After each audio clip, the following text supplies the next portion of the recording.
What's happening, fam? L.A.R movement still moving. Book is entitled Lessons from a Non-Custodial Father at Amazon, Kindle, and Create Space. A link will be in the description box below. As usual, this video is entitled Generation X. It's our turn, baby. Woke up this morning, listened to BGS Ibmore's video about the 2 letters. Dope video. Here's the thing. I'm in Generation X, and I gotta say, you know, because I was raised by my grandparents, there's something they used to tell us that, you know, when we pass the torch to you, what you gonna do with it?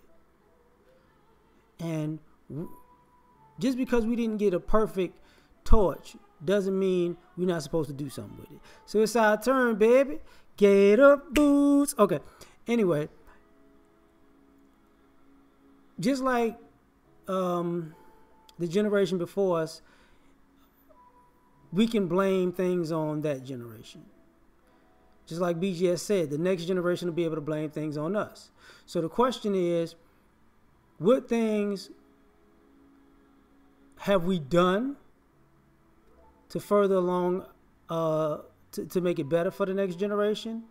And what things are we doing to make it worse for the next generation? Because whether we like to admit it or not, we're making some of the very same mistakes that the generation prior made.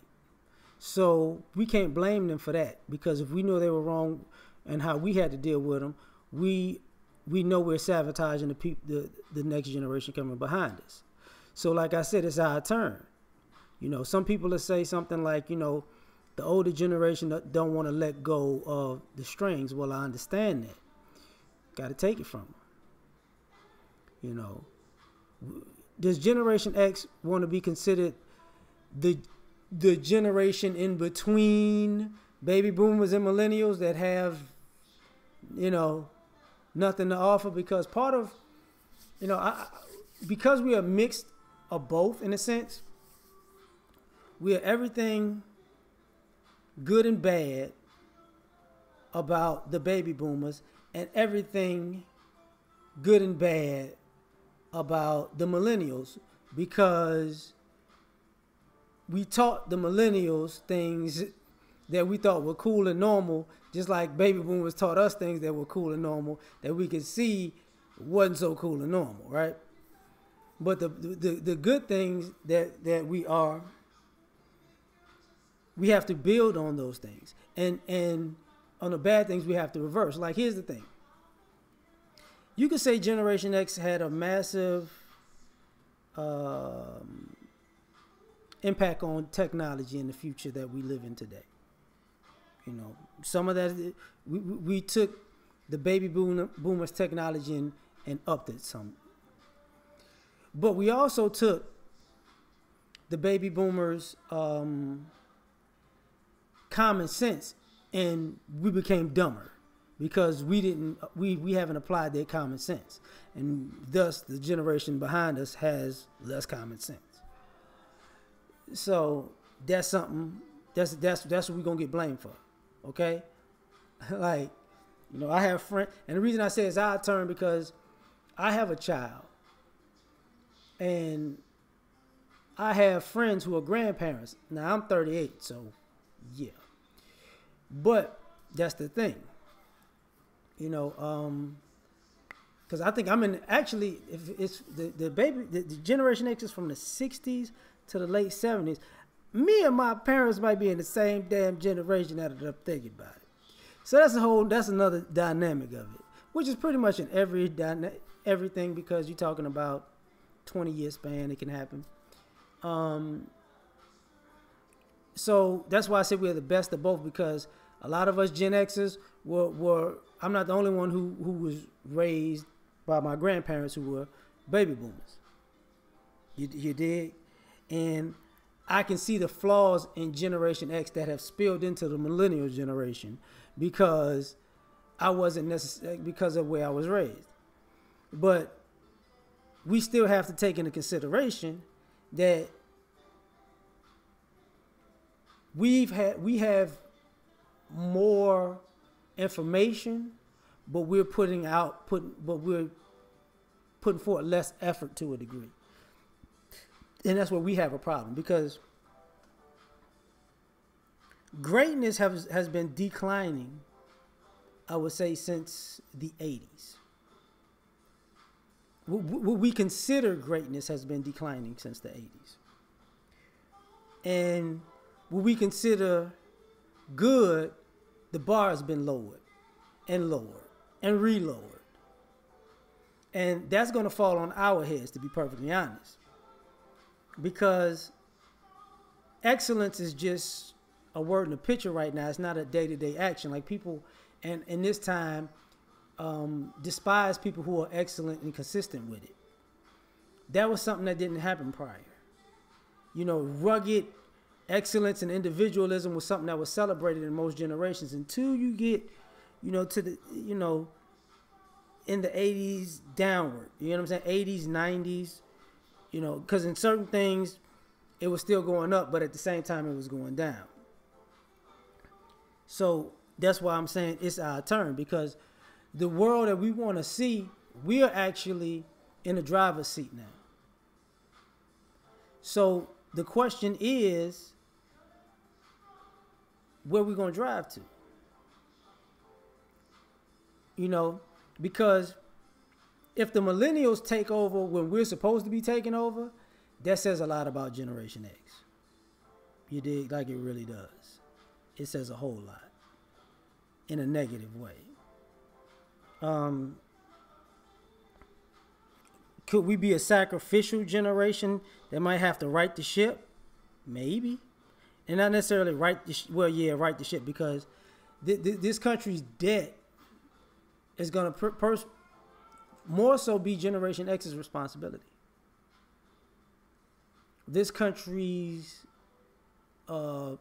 economic problems as far as employment for future reference is going to be our responsibility. This country's educational problems and educating into the future is actually going to be our responsibility.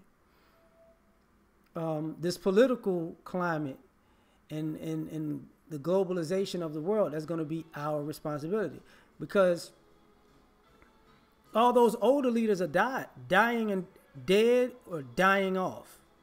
So, you know, all these people that's supposed to take over and take a fresh look are going to be Generation X. And to some degree,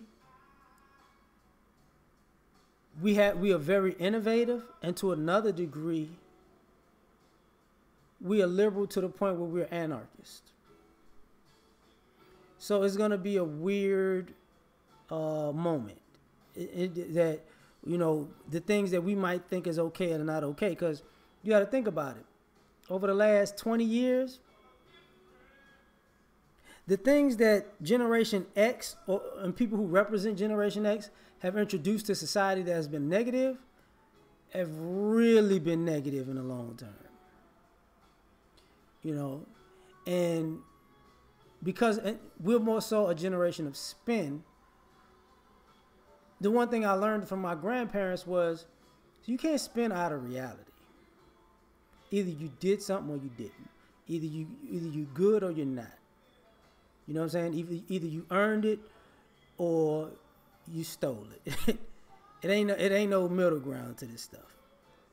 And when it comes to the parenting situation, a relationship situation, the fear of commitment, and you know what BGS said, at some point, you know, the baby boomers are gonna die, and we can't. When they're dead, it's kind of like, you know, when he was using the Stalin reference.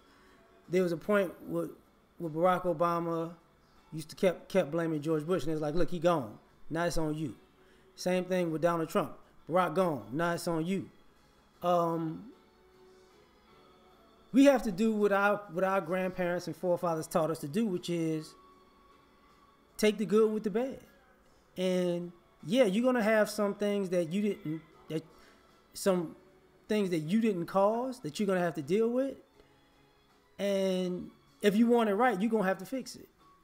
You're gonna be left holding the bag with that, you know. And we have the potential to be the greatest generation so far, but we also have the potential to be the ones who fucked it all up.